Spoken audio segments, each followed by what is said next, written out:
Bonjour à tous, les évêques togolais appellent à la fin des célébrations eucharistiques dans les maisons privées, une nouvelle mère abbesse pour le monastère de Kerguilaï au Sénégal, et en RDC, l'exhortation des évêques aux personnes consacrées, c'est aujourd'hui dans SIC Afrique. Les évêques du Togo étaient réunis à Lomé, la capitale, du 24 au 27 février pour leur 141e session ordinaire. À l'issue de celle-ci, un message spécifique diffusé dans toutes les églises du pays depuis ce dimanche a été partagé par le père Émile Segbedji, secrétaire général et porte-parole de la conférence épiscopale du Togo. Les évêques du Togo, portant toujours le souci de la vie liturgique, rappellent à tous, prêtres et fidèles laïcs, qu'il est interdit de célébrer la Sainte Messe dans les familles et dans les maisons privées, sauf dans des circonstances tout à fait particulières, sur autorisation formelle de l'ordinaire.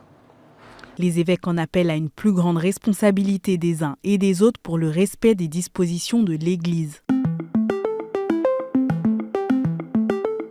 Et au Sénégal, dans le diocèse de Thiès, les bénédictines du monastère Saint-Jean-Baptiste de Kerguilaï ont célébré samedi dernier la bénédiction abbatiale de leur nouvelle supérieure, Mère Immaculata Tendeng. Je tremble parce que je mesure le poids de ce qui m'est remis.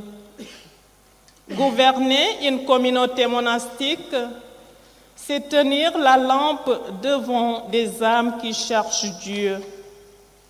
Et rien n'est plus sacré, rien n'est plus exigeant. Fondé en 1970 par l'abbaye française Sainte-Cécile de Solesmes, ce monastère de Monial a été érigé auprès de celui des bénédictins de Kermoussa, situé à quelques kilomètres. Tous deux constituent des références de la vie monastique sénégalaise et de la vie communautaire locale. La semaine dernière à Ouagadougou, capitale du Burkina Faso, la commission épiscopale Justice et Paix a organisé un forum national autour du thème « Foncier rural et cohésion sociale, quelle contribution de la société civile dans un contexte de réforme politique ?» Pour Monseigneur Alexandre Bazier, président de la commission, cet événement est indispensable dans un pays où la mauvaise gestion foncière est source d'un grand nombre de conflits. Il y a une justice foncière qui doit être accessible à tous. Et pour cela, il faut beaucoup de transparence, il faut beaucoup de lisibilité dans les réformes qui sont entreprises. Et nous le savons, il n'est pas évident, collectivités locales, rurales, de s'apprivoiser un peu ces textes, de les comprendre et de mieux percevoir les solutions idoines qui sont proposées par exemple par l'État. Parmi les recommandations formulées à l'issue du forum, ils ont proposé d'alléger et de traduire les textes de loi entourant les procédures de propriété, mais aussi l'organisation d'un autre forum pour approfondir la dimension féminine et faciliter l'accès des femmes à la terre.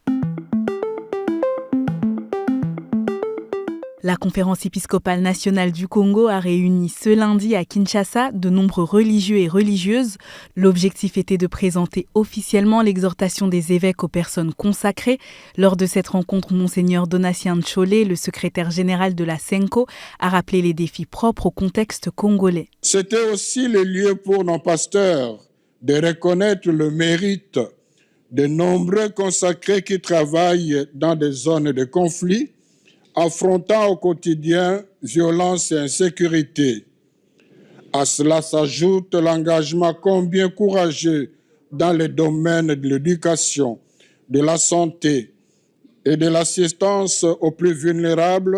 Et face à la tentation de la médiocrité spirituelle, du confort mondain et de la superficialité, les évêques ont rappelé qu'ils comptent sur eux comme missionnaires de l'espérance. Au Bénin, la ville de Parakou, dans le nord du pays, a accueilli le 14 février dernier la 18e édition de son marathon salésien. Un marathon à la portée de tous et de toutes, selon le père Daniel Degnibo, coordinateur de l'événement. Vous avez vu sur la course, il y avait des gens dans les tricycles, il y avait des enfants, il y avait des femmes, des hommes, des jeunes, des adultes, on va même dire des vieillards. Et donc, le bon Dieu nous rejoint, quel que soit notre état de vie, là où nous sommes. Et François de Sales dira, fleuris, fleuris, là où Dieu t'a planté, c'est là que Dieu t'a aimé. Rendez-vous sportif de référence organisé par les Oblats de Saint-François-de-Sales, le marathon a réuni cette année plus de 1000 athlètes venus de 11 pays.